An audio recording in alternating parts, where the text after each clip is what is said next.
सराय के मुताबिक बताया जा रहा है कि अटक जेल के अंदर खान साहब को राजी करने की कोशिश की जाएगी कि वो किसी तरीके से मुल्क से बाहर जाने पर रजामंद। सर इसमें कोई सदाकत है? देखें, हमारे नॉलेज में ये नहीं है। पिछले 14 दिन से सिर्फ 2 दफ़ा हमारी मीटिंग्स हुई है। एक दफ़ा उनकी अहलिया की, दो दफ़ा अहलिया की, एक दफ़ा एक वकील साहब की, दूसरी दफ़ा दूसरे वकील साहब की। हम परसों गए हैं, वहाँ खड़े रहे हैं, हमने 3 घंटे वहाँ इंतज़ार किया है और एप्लीकेशन भी दी है, हाई कोर्ट का ऑर्डर भी दिया है, लेकिन उसके बावजूद हमें मिलने नहीं दिया गया।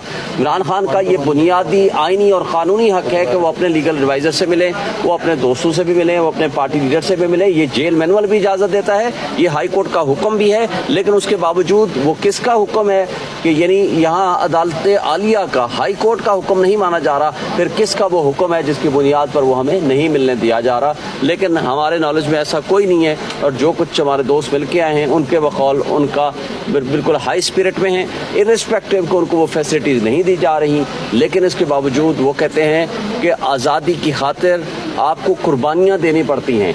उनको 1000 साल भी वो कहते हैं कि मुझे इस तरह के सेल में रखा गया और रहना पड़े तो मैं रहने को तैयार हूं। मुझे नहीं समझ आती कि शेख अब्दुल साहब ने किस हवाले से वो बात की है और क्या उनका मकसद था। मैं नहीं समझता कि उनको इस तरह पब्लिकली कोई बात करनी चाहिए थी कि अगर अपने उसके दिल में कोई ऐसी बात नहीं थी तो उसको तो ग्रुप के अंदर बैठ के बात करनी चाहिए थी, उसको लीगल कमेटी में बैठ के बात करना चाहिए था। अगर वो लीगल कमेटी से हट के कोई बात करता है, और आपको पता है कि यूके बेस्ड NGO ने जो रेफरेंस दिया है वो भी शेर अफजल साहब का नाम वहाँ आ रहा था कि उनकी शायद कंसेंट से उन्होंने वो शुरू किया, हालांकि मेरा ख्याल है कि ऐसा होना नहीं चाहिए था, उनकी शायद इन्वॉल्वमेंट भी ना हो, लेकिन वहाँ उनको हमने वाज़े और सख्ती से रोका कि भाई हमारे ना इमरान खान साहब ने उनको इजाज़त दी है, ना हम में से लीगल कमेटी ने उनको इजाज़त दी है, ना कोई इन्वॉल्वमेंट ऐसी है कि वहाँ वो फंड्स इकट्ठा करें और फिर जा करके कोई पटिशन, बाहर की पटिशन वो कर कैसे सकते हैं। पाकिस्तान का ये इशू है और पाकिस्तान में पटिशन होनी है और हम सारे पटिशन फाइल कर रहे हैं, तो लिहाजा ये हमारी इजाज़त से नहीं है। हाई कोर्ट के चीफ जस्टिस बार बार बीमार हो रही हैं, उम्मीद तो लगती है आपको वहाँ से रिलीफ मिलने इस्लामाबाद हाई कोर्ट से? इस्लामाबाद हाई कोर्ट के चीफ जस्टिस के लिए हमारी दुआ है कि अल्लाह उनको सेहतमंद करे, और हमारी एक रिक्वेस्ट भी उनसे है कि वो इन केसेस से, इमरान खान के केसेस से अपने आप को अगर साइड कर दें, रिक्यूज़ कर लें, तो ये बेहतर है इदारे के लिए, अदलिया के लिए, इंसाफ के तकाज़ों के लिए और कानून के लिए। सर 22 अगस्त को भी अगर समाअत ना हुई जैसा कि देखें हम तो कोशिश करेंगे कि उस दिन वो सुने, अगर वो नहीं, फ़र्ज़ करो नहीं अवेलेबल हैं, तो फिर हम अर्ली हियरिंग की दरख्वास्त देंगे कि जो बेंच, छुट्टियों में ये होता क्या है, जो बेंच अवेलेबल होता है ये केसेस उनके पास लगा करते हैं। ये कोई फिक्स मैच तो है नहीं कि जी हर हाल में उन्होंने ही सुनना है। ये हमें नहीं समझ आती कि जब हम इतराज़ भी उनके ऊपर कर चुके हैं तो बजाय वो नहीं अगर सुन सकते तो उनको किसी और बेंच पे भेज देना चाहिए। सर जो लीडर 3 से 4 माह के बाद 9 मई के वाक़यात की मजम्मत कर रहे हैं, PTI की साख कितनी मुतासिर हो रही है, उनके किस वक्त मजम्मत करना है? देखिए PTI की कोई साख मुतासर नहीं होती। अगर ये PDM की फाशिस्ट जमातें जिस तरह 16 महीने इक़्तिदार पे कब्जा करके, तो मुझे बताएं अगर उन्होंने, उनकी कारकर्दगी अच्छी होती तो आप भी जानते हो, तो on the expiry of term 60 दिन पूरे होते, वो अपनी मुद्दत पूरी करते और 60 दिन के अंदर अंदर वो इलेक्शन करा देते। वो अब इलेक्शन से भाग क्यों रहे हैं? इसलिए भाग रहे हैं, और उनकी मुनाफिकाना पॉलिसी भी आप देख लें। एक तरफ तो पीपल्स पार्टी आज मुतालबा कर रही है 90 डेज में इलेक्शन हो, JUI मुतालबा करती है 90 डेज में इलेक्शन हो, और लेकिन 5 अगस्त को वहाँ क्यों कंसेंट देकर आए?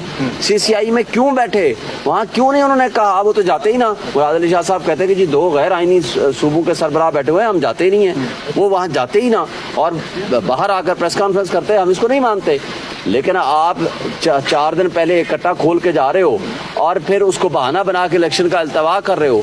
लेकिन पब्लिक चूँकि इनके खिलाफ इतनी नफरत कर रही है तो ये सिर्फ अपनी पॉलिटिकल स्कोरिंग के लिए ये सिर्फ बहाना बना रहे हैं, कह रहे हैं कि जनाब हम भी इलेक्शन ये चाहते हैं। ये इलेक्शन नहीं चाहते, ये भाग रहे हैं। हम इस सब कुछ के बावजूद क्रैकडाउन जो कुछ हो रहा है PTI के वर्कर्स के खिलाफ, देखें सारी जो निगरान सेटअप के लोग हैं ये, और स्पेशली मोहसिन नकवी और जो यहाँ KPK में हो रहा है और हमारे वर्कर्स को उठाया जा रहा है, चादर चारदीवारी की पामाली हो रही है, इस सब कुछ کچھ کو ہم کیا کہیں گے؟ سر نقوی صاحب کے ذمہ کام صرف یہ لگایا گیا کسی طریقے سے آپ کریک ڈاؤن کریں اور لوگوں کو مجبور کریں, لوگوں کو ان کے کاروبار بند کریں, ان کے گھر ختم کریں, ان کی چادر چوباری کی پامالی کریں, ان کے رشتہ داروں کو اٹھائیں, مجبور کریں کسی طریقے سے وہ پی ٹی آئی کو چھوڑیں. اوپینین ڈفرینٹ ہوتی ہیں اور ڈفرینس آف اوپینین کا مطلب یہ نہیں ہوتا کہ کوئی ایک مختلف رائے رکھے دوسرا مختلف رائے رکھے تو ایک دوسرے کے درمیان اختلاف ہو گیا ہے. مختلف الآراء ہونے کے بعد پھر جو میجورٹی جس پہ فیصلہ کرتی ہے وہ پالیسی ڈیسیژن بنتا ہے اور وہ پالیسی ڈیسیژن امپلیمنٹ ہوتا ہے.